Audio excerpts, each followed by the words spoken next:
बिहार में 75% से ज़्यादा मामले और आपराधिक मामले जमीन से जुड़े हुए मिलते हैं। यानी जमीनी विवाद, प्रॉपर्टी का विवाद और इस तरह का विवाद बिहार में लगातार बढ़ता चला जा रहा है। सरकार इस पर लगातार कदम उठा रही है, लेकिन उसके बावजूद जो बिल्डर होते हैं या जमीन को जो कारोबारी होते हैं वो कहीं ना कहीं लोगों के साथ घाल मिल करके और कई लोगों को फंसा देते हैं। और ऐसे ही एक शख्सियत हमारे साथ, एक व्यक्ति मौजूद हैं, रोशन इनका नाम है, अमहरा से हैं।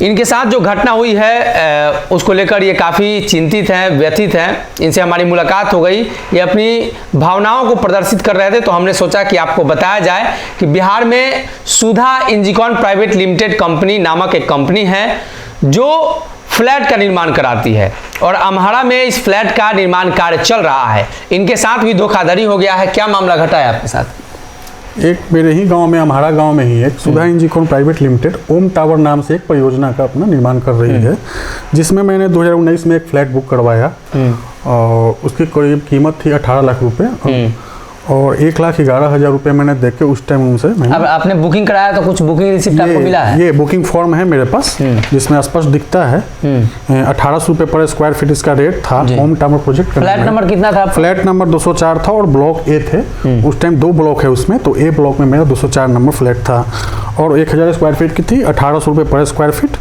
टोटल हो गया 18 लाख और मैंने 1,11,000 रुपये जो बुकिंग के टाइम पे आपने बुकिंग के टाइम पे मैंने 1,11,000 रुपये उनको दे दिए। अच्छा, ये कैश आपने दिया था या बैंक? नहीं, मैंने ये कार्ड से पेमेंट किया था उनको।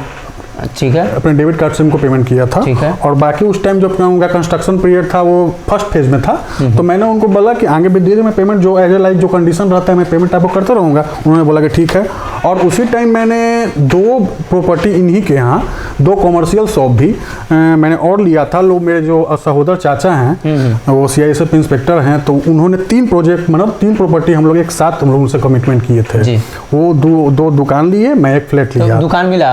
दुकान भी आज का उनका स्थिति यही है कि सारा पेमेंट उन्होंने कर चुका है। और देखिए इसमें उन्होंने बुकिंग फॉर्म में स्पष्ट इन पे लिखा हुआ है कि पोजीशन डेट दिसंबर 2020 और अभी मतलब कि नवंबर 2022 हो चुका है, अभी भी उनका पोजीशन किसी भी बायर को नहीं मिला है।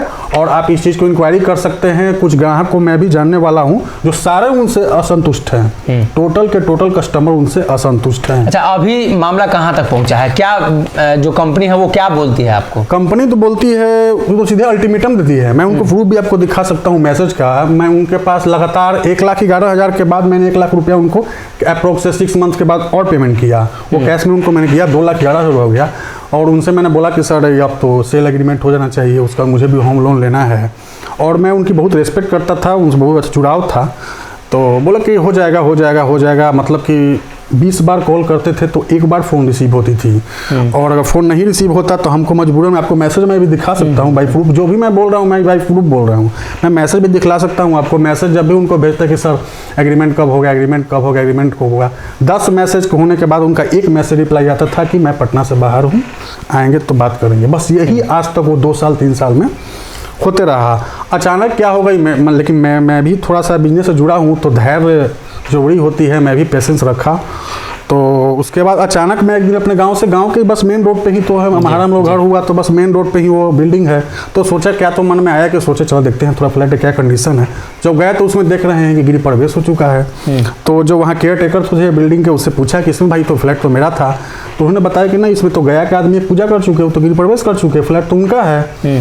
तो मेरा थोड़ा दिमाग थोड़ा सा इरिटेट हुआ। हर इंसान को भी थोड़ा सा परेशान हो जाएगा उस टाइम। तो मैंने उससे केयर टेकर से फ़ोन नंबर लेकर उनके गया वाले को फ़ोन किया, तो उन्होंने बताया कि नहीं, तो फ्लैट तो हमको सेल कर चुके हैं। तो बिल्डर को मैंने उस टाइम फ़ोन किया तो फ़ोन नहीं उठाया।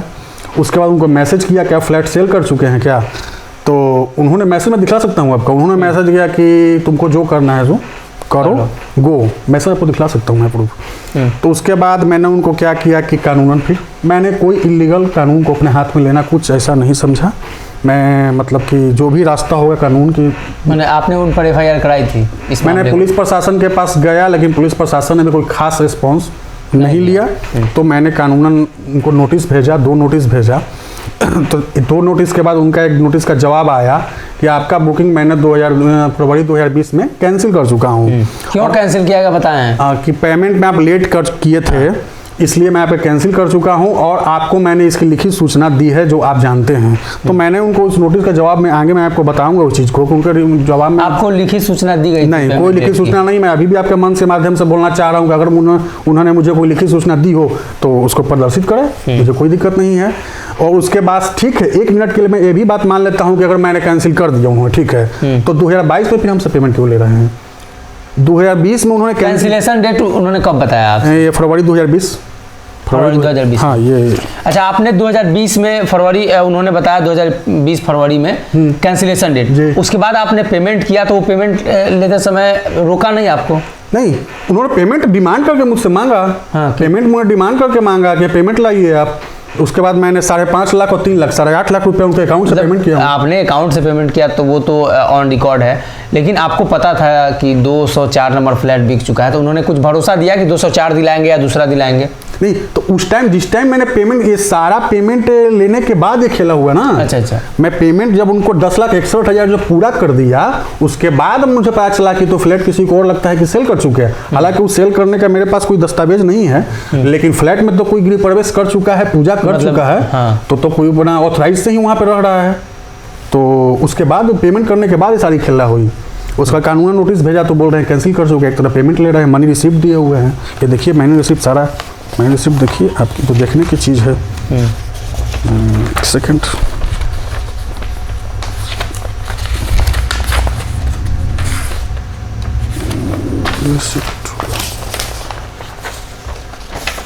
ठीक है, 4/4/2022 का देखिए 5.5 लाख रुपये, 15/2/2022 का 3 लाख रुपया। अब सोच लीजिए, 2020 में बोल रहे हैं कैंसिल किया, 22 में पेमेंट ले रहे हैं। अब इसको क्या कहा जाए, आप ही समझिए। माने हम लोग मध्यम वर्गीय परिवार हैं, कैसे कैसे मतलब कि पैसा जोड़ के घर खरीदता है कोई इंसान। और अब सोचिए कि 10,61,000 रुपये एक एक पैसा जोड़ के मैंने इनको दिया। अगर मेरे पास ज़्यादा ही पैसा रहता तो मैं बैंक लोन क्यों लेता, टोटल कैश ही खरीद लेता, टोटल अपने पेमेंट से। और उसके बाद अब मुझे अब कानून के शरण में भी जाना होगा, तो पैसा तो खर्च होगी, उसके लिए मुझे पैसा इंतजाम करना पड़ेगा। तो ये तो स्थिति है बिहार सरकार की। मतलब रेरा कानून आने के बाद भी बिहार में बिल्डरों की मनमानी बंद नहीं हुई है। उपभोक्ता फ्लैट, जितने भी उपभोक्ता हैं और ख़रीदार फ्लैट के हैं, वो हर तरह से शोषण हो ही रहे हैं। और जो प्रमोटर हैं उनको किसी भी 1% का डर दिमाग में नहीं है कि हाँ रेरा के कानून भी हमको फॉलो करना है। वो तो खुद पहले ही बोलता था, बिल्डर हमको बोलता है जाइए ना, आपको तो रेरा जाना चाहिए। 2 बार ऐसा बात बोल चुका है मेरे सामने, जाइए तो रेरा आपको जाना चाहिए। मतलब इस तरह से बोलता है कि रेरा मीन्स मतलब सब्जी का दुकान है, जाइए रेरा के पास आपको जाना चाहिए, आप रेरा समझ लीजिए, हम रेरा समझ लेंगे। इस तरह से बात करता है प्रमोटर। अब बताइए मैं क्या करूं, आप ही खुद बताइए, आपके मन से। मतलब आगे आपने अब आगे की कार्रवाई आप करने को सोच रहे हैं क्या? आपने अभी तक आपने कार्रवाई की है उसके आगे? मैं उन्हें लीगली 2 नोटिस किया हूँ। उसके बाद उन्होंने नोटिस का जवाब दिया, उसके बाद मैंने भी उनका जवाब दिया नोटिस का, तो उन्हें से कोई जवाब नहीं दे पाए हैं। उसके बाद मैं कानून की शरण में जाऊँगा और मुझे मतलब यहाँ कानून पे, पूरी व्यवस्था पे पूरा विश्वास है कि मुझे मदद मिलेगी, और क्या करूँगा। देखिए रोशन जी हैं, इन्होंने अपनी पूरी बात बताई। फ्लैट इन्होंने ख़रीदा और जो इनसे वादा हुआ था, बुकिंग इनके पास है, बुकिंग वाला जो दिखाइएगा फॉर्म, देखिए ये बुकिंग है, बुकिंग फॉर्म है। इन्होंने बुकिंग किया था 9/6/2019 को, और 20 में फ्लैट आपको डिलीवर करने की बात कही गई जी, दिसंबर 2020 में। 20 में फ्लैट डिलीवर करने की बात कही गई। अब 20 में ही इनका जो बुकिंग है कैंसिल हो गया, लेकिन 22 में भी 2 बार पेमेंट लिया जा चुका है। 22 में 8 लाख लगभग ना, 8.5 लाख, 8.5 लाख इनका पेमेंट हुआ है। और साफ तौर पे जो ये कंपनी है सुधा एनजीकॉन, इसके द्वारा इनके साथ धोखाधड़ी हुआ है, और ये चाहते हैं कि अब प्रशासन के लोग इनको मदद करें, कानून के लोग इनको मदद करें, इसलिए कि बिहार में इस तरह के मामले लगातार सामने आते रहे हैं। इनके प्रमोटर हैं विपिन रंजन, इनका प्रमोटर है विपिन रंजन जी। कहाँ के हैं वो? ये परसा के रहने वाले हैं, परसा बाजार जी, सगुना मोड़ पे इनका ऑफिस है। और ये इनका फर्स्ट प्रोजेक्ट था अम्हाड़ा में ही, और सेकंड प्रोजेक्ट शायद अम्हाड़ा में भी अभी दूसरा प्रोजेक्ट शुरू भी किए हैं। क्या बिल्डर का क्या नाम है? विपिन रंजन। विपिन रंजन जी, देखिए विपिन रंजन बिल्डर का नाम है। इन्होंने कई तरह के आरोप उन पर लगाए हैं। पेमेंट इनका लिया गया और प्रोजेक्ट कैंसिलेशन के बाद भी पेमेंट लिया गया, तो किस आधार पर लिया गया था और क्यों लिया गया था, ये भी एक बड़ा सवाल है। और सवाल ये भी है कि इन्होंने जब बुकिंग कराया, इन्होंने जब पेमेंट किया और इनके द्वारा इनको कोई भी नोटिस नहीं मिला कैंसिलेशन का, कैंसिलेशन का कोई नोटिस नहीं मिला, उसके बावजूद भी कैंसिल किया गया, उसके बाद पेमेंट भी लिया गया।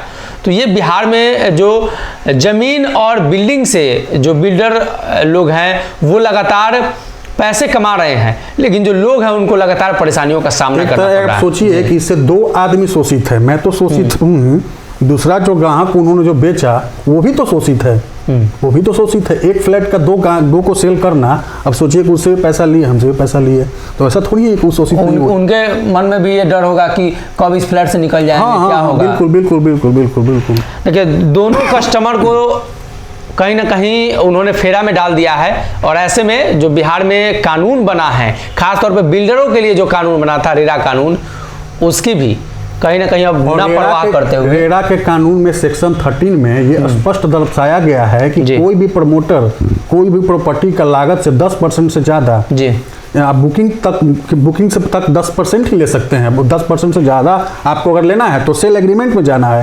ये कोई भी देख सकता है, कोई भोक्ता इसको गूगल में निकाल के देख सकता है कि रेरा सेक्शन 13 में क्या है जी। ये तो रेरा का कानून का भी स्पष्ट उल्लंघन है जी। और कहीं ना कहीं जो कानून सरकारें बनाती हैं वो कानून सिर्फ और सिर्फ आम जनता के लिए होता है। बड़े लोग, बड़े बिल्डर, नेता, अभिनेता, इनके लिए कोई कानून नहीं होता है, और यही वो वजह है कि ये लगातार परेशान है और ये चाहते हैं कि इसका निदान निकाला जाए। अगर ये वीडियो पसंद आई और वह बिहार के राजनीति और बिहारियत से सरोकार रखेनी तो सब्सक्राइब बटन दबा के चैनल के सब्सक्राइब कर ली। ओजे एगो घंटी बा, ओकरा बटन दबा देला से कुल सटीक और मारक खबर रुआ मुफ्त में मिल जाई। अगर रुआ पत्रकारिता के हमनी के नया प्रयोग में सहयोग कर चाहतानी तो ज्वाइन बटन दबा दी। पेटीएम नंबर नोट कर ली 9386816700। धन्यवाद।